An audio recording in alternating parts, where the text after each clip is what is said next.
Hi friends, welcome to market GM. நான் உங்கள் கணேஷ். எல்லாரும் நல்லா இருக்கீங்களா ஃப்ரெண்ட்ஸ்? இன்றைக்கி இந்த வீடியோவில் நம்ம பியர் கால் ஸ்ப்ரெட்னு ஒரு ஆப்ஷன் ஸ்ட்ராட்டஜியை பார்க்க போகிறோம். இந்த ஸ்ட்ராட்டஜியை வந்து ஷார்ட் கால் ஸ்ப்ரெட்னு கூட சொல்லுவாங்க. இது வந்து ஒரு ஆப்ஷன் செல்லருக்கான ஒரு ஸ்ட்ராட்டஜி. பொதுவாக ஆப்ஷன் செல்லருக்கு வந்து ஒரு அன்லிமிட்டடாக ரிஸ்க் இருக்கும். ஓகேவா? ஒரு சின்ன அமௌண்ட்டை தான் அவங்க வந்து மார்க்கெட்லேருந்து எடுப்பாங்க. ஆனால் ரிஸ்க்கும் அன்லிமிட்டடாக இருக்கும். அந்த மாதிரி ரிஸ்க்கை வந்து கம்மி பண்ணதுக்காக தான் இந்த ஸ்ட்ராட்டஜி நம்ம பயன்படுத்துகிறோம். இந்த ஸ்ட்ராட்டஜியை எப்போ பயன்படுத்துவோம்னு நீங்கள் கேட்டிங்கன்னா, மார்க்கெட் வந்து ஸ்லைட்டாக பேரிஷாக இருக்கும். ரொம்ப பேரிஷாக இருக்காது, ஸ்லைட்டாக பேரிஷாக இருக்கும், இல்லைனா சைட்வே மார்க்கெட்டாக இருக்கும். அந்த மாதிரி நேரங்களில் இந்த ஸ்ட்ராட்டஜி நம்ம பயன்படுத்தலாம். அதே மாதிரி ஐவி வந்து அதிகமாக இருக்கும், அந்த வேல்யூ வந்து அதிகமாக இருக்கும், ஐவியோடைய வேல்யூ வந்து அதிகமாக இருக்கும். அந்த நேரங்கள்லேயும் இந்த ஸ்ட்ராட்டஜியை நம்ம பயன்படுத்தலாம்.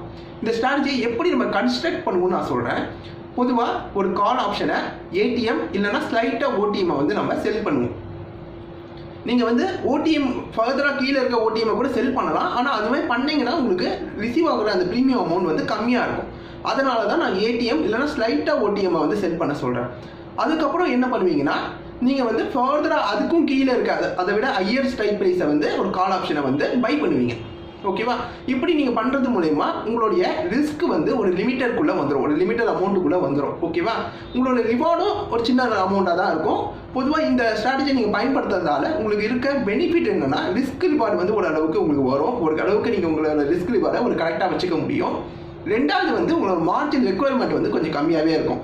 உதாரணத்துக்கு சொல்கிறேன், இப்போ நீங்கள் நார்மலாக வந்து ஒரு செல் பண்ணீங்கன்னு வச்சுக்கோங்க, ஒரு கால் ஆப்ஷனை ஒரு நிஃப்டியில் வந்து செல் பண்ணிங்கன்னா உங்களுக்கு 1 லட்சத்துலேருந்து 2 லட்சம் ரூபாய் வரைக்கும் உங்களுக்கு அமௌண்ட் தேவைப்படும். ஓகேவா? பட் இந்த ஸ்ட்ராட்டஜி நீங்கள் பயன்படுத்தும் போது உங்களுக்கு ஒரு 40,000 ஒரு 50,000 இல்லை 60,000 அந்த ரேஞ்சில் வச்சுட்டு நீங்கள் பண்ண முடியும். ஓகேவா? நீங்கள் அந்த ஸ்ட்ரைக் ப்ரைஸை பொறுத்து அந்த மார்ஜின் அமௌண்ட் கொஞ்சம் மாறும். அப்போ நீங்கள் ஒரு லாட் பண்ணுற இடத்துல 2 லாட் 3 லாட்டுன்னு வந்து நீங்களால் பண்ண முடியும். ஓகேவா? உங்களோட ப்ராஃபிட்டை வந்து அதிகப்படுத்திக்க முடியும். அது மாதிரி லாட் கணக்கு அதிகப்படுத்தி உங்களோட ப்ராஃபிட்டை வந்து அதிகப்படுத்திக்க முடியும். ஸோ இதுதான் இந்த ஸ்ட்ராட்டஜியில் இருக்க பெனிஃபிட். இதில் இருக்க ஒரு சின்ன ட்ராபேக் என்னன்னா, ஒரே ஒரு சின்ன ட்ராபேக் தான் என்னன்னா, நீங்கள் ஆல்ரெடி வந்து ப்ரீமியம் கலெக்ட் பண்ணுறீங்களே, அந்த அமௌண்ட் வந்து கொஞ்சம் கம்மியாகிடும். ஏன்னா நீங்கள் வேற ஒரு கால் ஆப்ஷனை வந்து பை பண்ணுறீங்க. அதனால் நீங்கள் பண்ணுற அந்த ப்ரீமியம் கலெக்ட் பண்ணுற அமௌண்ட் வந்து ஒரு 20,000 நீங்கள் ப்ரீமியம் நார்மலாக கலெக்ட் பண்ணுவீங்கன்னு வச்சுங்களேன், அந்த 20,000 வந்து பாதி ஆகிடும். ஓகேவா? இதுதான் இந்த ஸ்ட்ராட்டஜியில் இருக்க ஒரு சின்ன ட்ராபேக். ஓகேவா? மற்றபடி இந்த ஸ்ட்ராட்டஜி நம்ம பயன்படுத்திக்கிட்டே இருந்தோம்னா நம்ம லாஸை விட நம்ம ப்ராஃபிட் வந்து அதிகமாக இருக்கும். அதே மாதிரி நம்ம வந்து ஒரு பெரிய அன்லிமிட்டடாக ரிஸ்க் எடுக்காமல் ஒரு லிமிட்டடாக நம்ம ரிஸ்க் எடுக்கிற மாதிரி இருக்கும். ஸோ இந்த ஸ்ட்ராட்டஜியை வந்து ஆப்ஷன் செல்லர்ஸ் வந்து நல்லா பயன்படுத்திக்கலாம். நேற்று நம்ம சேனலில் பப்ளிஷ் ஆன ஸ்ட்ராட்டஜிக்கு இது ஆப்போசிட்டான ஸ்ட்ராட்டஜி. ஸோ இந்த ஸ்ட்ராட்டஜி நீங்கள் பாருங்கள். இப்போ வந்து இதை வந்து நான் சென்சிபிளில் வச்சு நான் வந்து உங்களுக்கு எக்ஸ்பிளைன் பண்ணி காட்ட போகிறேன். ஃபர்தராக இதை வந்து எக்ஸ்ப்ளோர் பண்ணி நம்ம பார்க்க போகிறோம். வாங்க நம்ம பார்க்கலாம்.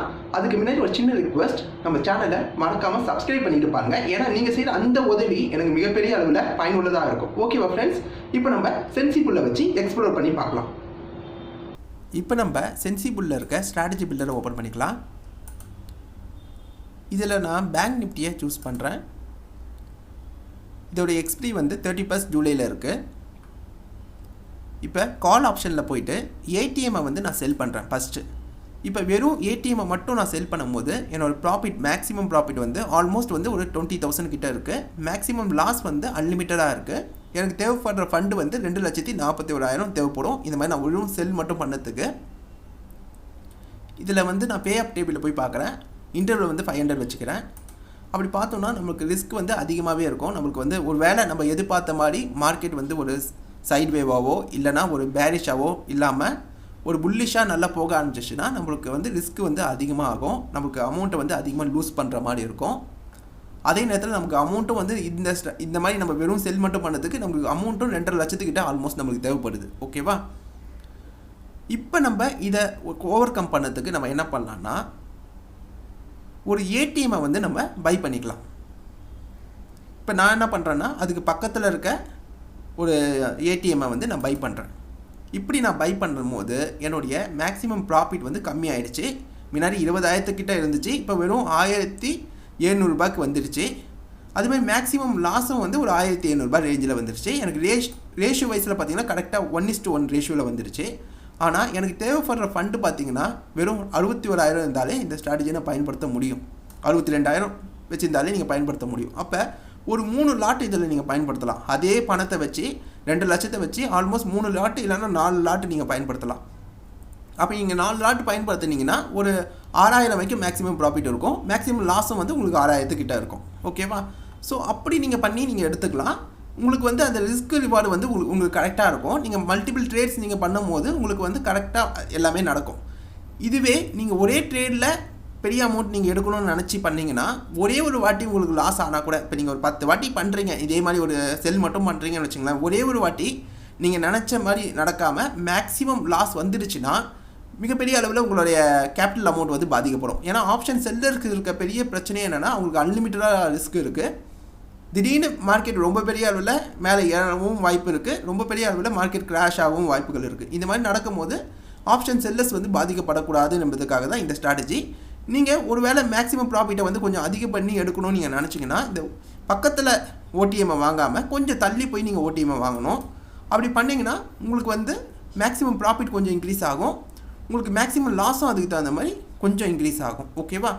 ஸோ நீங்கள் இதுவே வந்து ஒரு ஏடிஎம்மில் செல் பண்ணாமல் ஒரு ஓடிஎம்மை நீங்கள் செல் பண்ணிங்கன்னு வச்சுங்களேன், நம்மளுக்கு ரிஸ்க் வேணாம், ரிஸ்க் இல்லாமல் மணி எடுக்கணும்னு நீங்கள் நினச்சிங்கன்னா ஒரு ஓடிஎம்மை ஸ்லைட்டாக ஓடிஎம்மை வந்து நீங்கள் செல் பண்ணலாம். அப்படி செல் பண்ணிங்கன்னா உங்களுக்கு வந்து இதே ஸ்ட்ராட்டஜியை வந்து ஓடிஎம்மை வச்சு நீங்கள் பண்ணும்போது உங்களுக்கு வந்து ரிஸ்க் வந்து ரொம்ப கம்மியாகிடும், ப்ராபபிலிட்டி அதிகமாகிடும். இங்கே பார்த்தீங்கன்னா தெரியும் உங்களுக்கு ப்ராபபிலிட்டி அதிகமாகிடும். ஃபண்டும் வந்து அதே லெவலில் தான், ரொம்ப பெரிய அளவில் டிஃப்ரென்ஸ் இல்லை. பட் இந்த மாதிரி பண்ணும்போது கொஞ்சமாக ஸ்லைட்டாக ஓடிஎம்மை வந்து செல் பண்ணும்போது உங்களால் வந்து கான்ஸ்டண்ட்டாக வந்து மணி மேக் பண்ணிக்கிட்டே இருக்க முடியும். ஸோ லாட்டரை வந்து நிறைய லாட் நீங்கள் போடுறீங்கன்னா, இப்போ ஒரு 5 லட்சம் 10 லட்சம் வச்சுக்கிட்டு இந்த ஸ்ட்ராட்டஜி நீங்கள் இந்த மாதிரி ஸ்ட்ராட்டஜி நீங்கள் பயன்படுத்துறீங்கன்னா நீங்கள் கண்டினியூவாக வந்து ப்ராஃபிட்லேயே இருந்துட்டு இருக்கலாம். ஏன்னா நீங்கள் மோஸ்ட்லி ஓடிஎம்மை தான் நீங்கள் வந்து செல் பண்ணி இந்த ஸ்ட்ராட்டஜியை பயன்படுத்துவீங்க, செல்லும் பண்ணுவீங்க, ஓடிஎம்மை தான் பையும் பண்ணுவீங்க. ஸோ உங்களுக்கு வந்து கான்ஸ்டண்ட்டாக அந்த ப்ராஃபிட் வந்துக்கிட்டே இருக்கும். ஒரு கான்ஸ்டன்ட் மெக்கானிசம் மாதிரி அது நடந்துகிட்டே இருக்கும் உங்களுக்கு. ஓகேவா? எப்பயாவது ஒரு வாட்டி உங்களுக்கு அந்த மேக்ஸிமம் லாஸ் வந்து ஹிட் ஆகும், ஆனால் அது உங்களுக்கு பிரச்சனையாக இருக்காது. ஏன்னா நீங்கள் பல வாட்டி நீங்கள் ப்ராஃபிட் பண்ணும்போது சில வாட்டி உங்களோட மேக்ஸிமம் லாஸ் அந்த ஹிட் ஆனாலும் அதுவும் சின்ன அமௌண்ட்டு தான் வரும், அந்த அமௌண்ட் வந்து உங்களுக்கு பிரச்சனையாக இருக்காது. ஸோ இதுதான் இந்த ஸ்ட்ராட்டஜி. இதை வந்து ஆப்ஷன் செல்லர்ஸ் வந்து நிறையவே பயன்படுத்துவாங்க. ஏன்னா அவங்களுக்கு சேஃபாக இந்த கேமை ப்ளே பண்ணுறதுக்கு இந்த ஸ்ட்ராட்டஜியை பயன்படுத்துவாங்க. ஓகேவா ஃப்ரெண்ட்ஸ்? இந்த வீடியோ உங்களுக்கு பிடிச்சிருக்கும்னு நினைக்கிறேன். உங்களுக்கு ஏதாவது டவுட் இருந்துச்சுன்னா கண்டிப்பாக கேளுங்க கமெண்ட்ஸில். நான் கண்டிப்பாக எனக்கு தெரிஞ்ச விஷயங்களை உங்கள் கூட நான் ஷேர் பண்ணிக்கிறேன். ஓகேவா? சரி, இந்த வீடியோ இதோட முடிச்சுக்கிறேன். Take care, bye by.